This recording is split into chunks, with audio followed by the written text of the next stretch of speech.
We're talking writing now. So I've got this question. It says it's a formal report. It tells me that you're the secretary of a youth group in your community. This group is not pleased with the services that the public library offers. You've discussed the matter with the chief librarian. She's requested a formal report and you have to write out the report. So you get the formal report in home language and in FOUL. The only difference is the number of marks and the length. But your approach to this, how you write it, what's required is the same. And it really is important that you understand exactly what is required for a formal report. So I start with, in any piece of transactional writing, you need to think about your gaps. So the three main areas, I'm looking at the A and the P and the S because I'm assuming you've been given the G. So do a quick quiz. Our G is the formal report. We know what that is. What does that stand for? What does it mean? What are you looking for?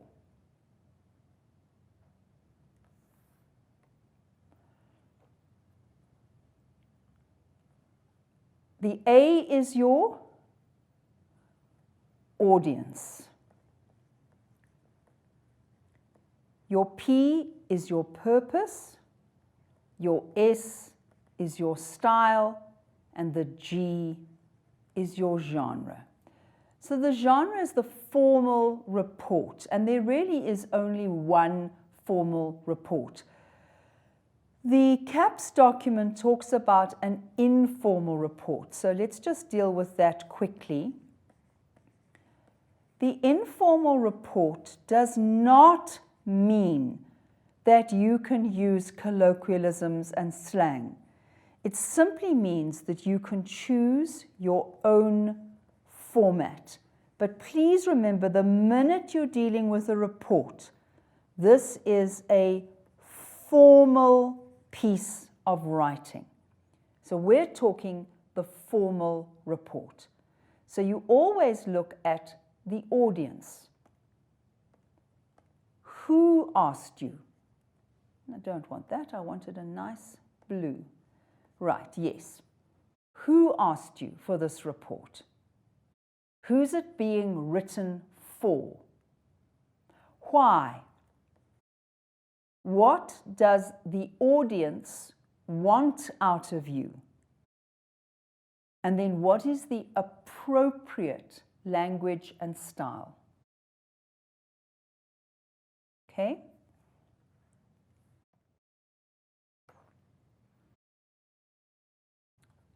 So I've made a general point there about transactional writing.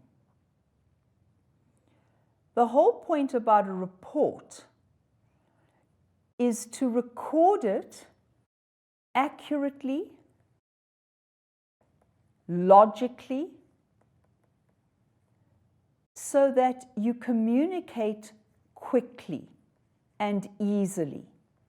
And this is going to affect the format that you're going to choose for any report, actually.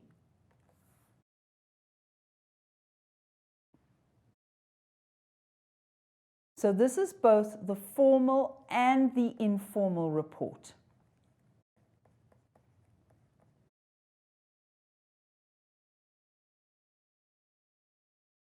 Purpose and audience. And a signature and a name.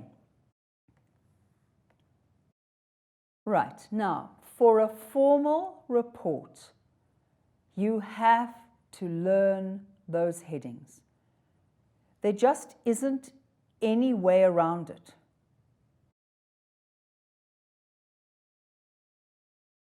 How do I do it? I generally underline things like to, and I would put that, and then the name of the person and their position.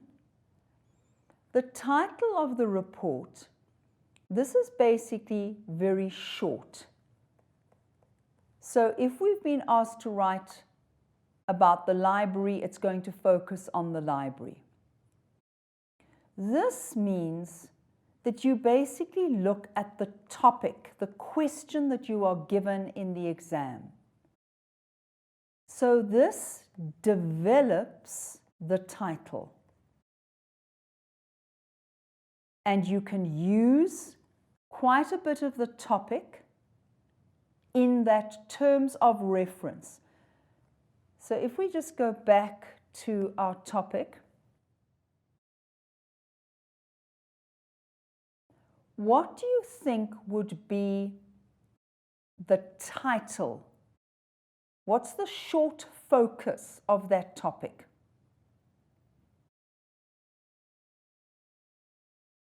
I think you'd look at the services of the public library.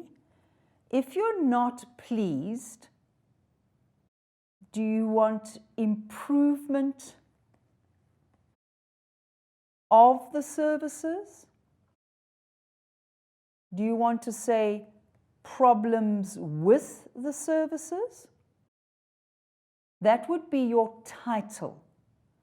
Then your terms of reference, you can say, as the secretary of a youth group, no, don't like this group. So a youth group in the community has been asked to write a report for the chief librarian about the problems with the services of the public library and to offer suggestions for improvement. Notice I've avoided I, and I realized I was about to head into the word I. Don't use first person, use third person in a report. Yes, you're going to sign it, but use third person. So do you see the difference between the title and the terms of reference? The title, very briefly, what is this report about? The terms of reference, give me some more information. The chief librarian has requested a report from a youth group in the community who is not pleased with the services of the public library, full stop. The group has been asked to outline the problems and make suggestions for the improvement. Something like that. Are you with me? You can't really do that title. Where was I? Here. No. There. You can't really do the title and the terms of reference until you've planned it. But do you get the difference? So this is short, brief, to the point. This is longer. Now I start numbering. I call my procedure 1, my findings 2, my conclusions 3, and my recommendations 4. Now, what do we mean by the procedure? Here you have to use your imagination. Procedure means, what did you do? So first of all, listen to my tense. What did you do? It's past tense. A report is written after you've done the investigation. So you mustn't write, we will do this, we plan to do that, not under the procedure. And anyway, you're not going to use we because there's no first person. So your procedure is imagine. Okay, I've got a problem with the library. What would I do? Who would I speak to? Would I hold a meeting? Would I hand out pieces of paper to the people using the library? Would I speak to the librarian who's in the library? Would I distinguish between the primary school children using the library, the high school children, and the students, university students? What would I actually do? And your procedure, you're going to go 1.1, and you're going to tell me what happened. Then you're going to go 1.2. So let's say you decide you're going to interview a representation of the people in the library. So you say, I don't know, 20 people were interviewed. Let's just do that. Then you're going to talk about whatever else you did, however many things you did. Your findings will match your procedure. 2.1 will be what happened from that interview. 2.2 is what was the result of what you did there. 2.3, what is the result of what you did there? So this matches absolutely these ones. So if you say you interviewed 20 people and you asked them the following questions, you say, this is the result. So of the 20 people, 5 said X, 10 said Y, and whatever. You give me the results of that. 1.2, maybe you, I don't know, maybe you wanted funding. Maybe you wanted more computers in this library. So you went to a company. So you'd say this company was approached for funding. Okay, so let's just put there, company approached for funding. I'm sorry, I'm just going to do it short. Then here, what did the company say? The CEO or the CFO, whoever it was, said the following, whatever it was. Are you with me? Then 1.3, what did you do? What did you do? And then here, what was the result of what you did? So here you have to imagine. You can't say, this is what I'm going to do. This is what we planned to do. A report is written after that research has happened, after that investigation has happened, after the questions and the interviews and the whatever you did. It's written afterwards. So you say, this is what I did, this is what I found. This is what I did, this is what I found. But you put it in the third person. All right, is that clear? Now, conclusions. You mustn't repeat what you had here. You need to draw a conclusion from all of this. So, what is your conclusion? That of the people using the library, the primary school children are perfectly happy, but the high school students and the university students need major changes to happen, or whatever it is. Try not to repeat your findings. Try to tell me, so from those findings, so now, what conclusion have you come to? And then the recommendations are based on the conclusions. So let us imagine that this CEO said there would be no funding available, let's say in 2020, but you could approach the company again in March of 2021, let's say. So recommendations, you'd say somebody must be tasked to contact the CEO in March of 2021 in order to get this funding. But maybe you feel that's a bit wishy-washy. The CEO didn't seem all that enthusiastic. So maybe you recommend that other companies be approached for funding these computers or whatever it is. Then suggest which companies might be a good idea. So the recommendations come out of, what did I do? What did I find? What did I conclude? So what are we going to do now?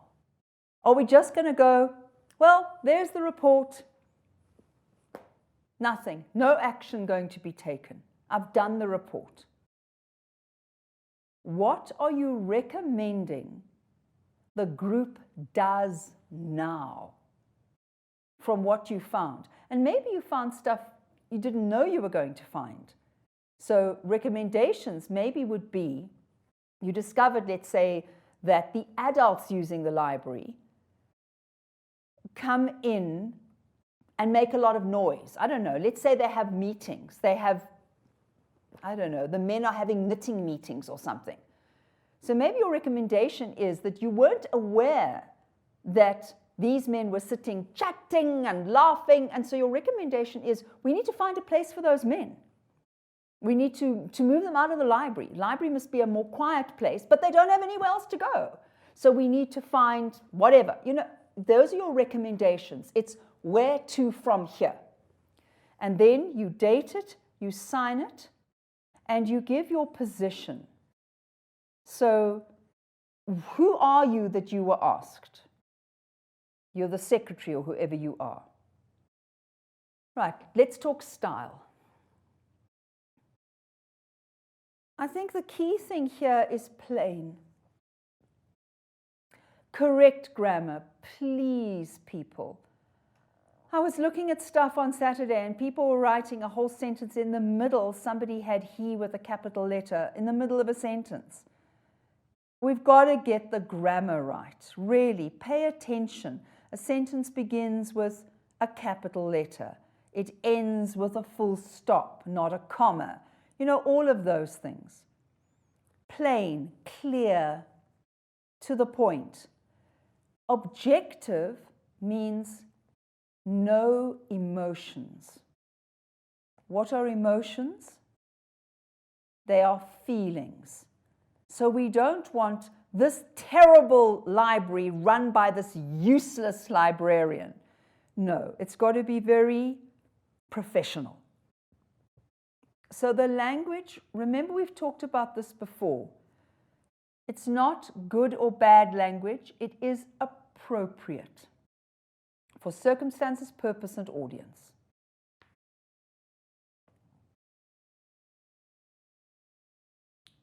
I need you to make a note of this. If you were going to write a real report, genuine, in life, you would investigate. As you investigated, you would collect your information. Then you'd start looking at it. What am I finding here? You'd get to grips with that information. Then the recommendations. Then you'd prepare the report, which is your planning and your draft, and then you would write it. So in an exam, you need to imagine those steps.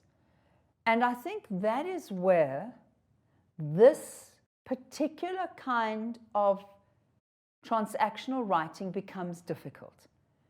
Because I think very few students have ever done this kind of report. And so they don't really understand what it's all about. And so you need to try to imagine doing it. So for example, at our school many years ago, a student approached me and said, I want to introduce basketball at the school. And he said, I don't think it would be that expensive. And I've got some ideas. And I said to him, okay, if you write the report, I will present it to the governing body. And he did. And I did. And he got basketball into our school. So he'd actually done it. He understood the process because he had to think about, all right, if we have basketball, what do we need in terms of equipment? Then you've got to find quotes for that equipment. And usually, you know what it is, there are 3 quotes. Except, do you know what it is? I mean, usually 3 quotes. So you've got to get quotes.